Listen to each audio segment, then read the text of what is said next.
Assalamualaikum warahmatullahi wabarakatuh. Perkenalkan, nama saya Sucitra dengan NIM 90501231111 dari jurusan Perbankan Syariah kelas C.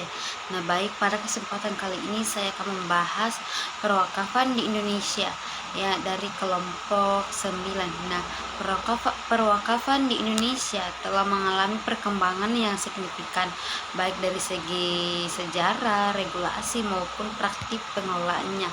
Nah, secara historis, wakaf di Indonesia awalnya hanya dipahami secara sempit sebagai wakaf benda tidak bergerak seperti tanah dan bangunan untuk kepentingan ibadah.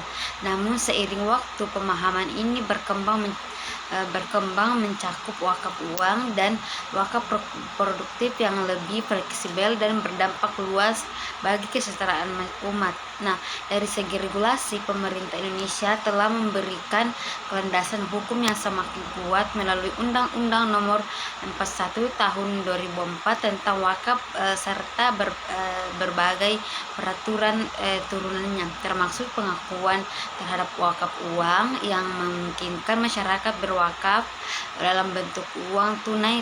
Nah, regulasi ini juga melahirkan lembaga seperti Badan Wakaf Indonesia sebagai pengawas dan pembina nasir atau pengelolaan wakaf di seluruh Indonesia.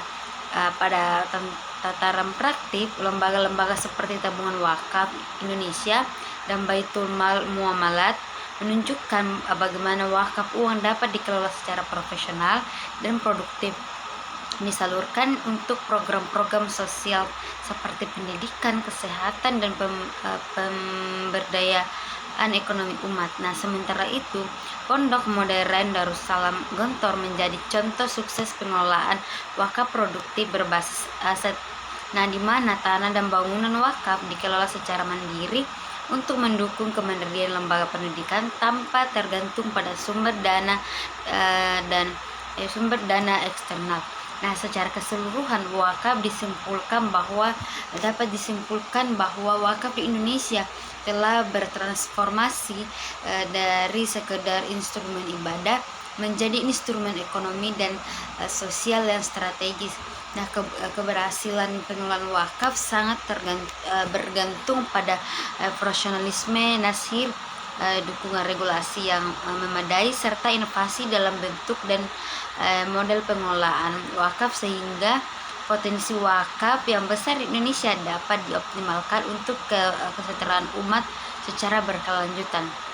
Nah, mungkin sekian untuk materi dari kelompok 9. Wabillahi taufiq wal hidayah. Wassalamualaikum.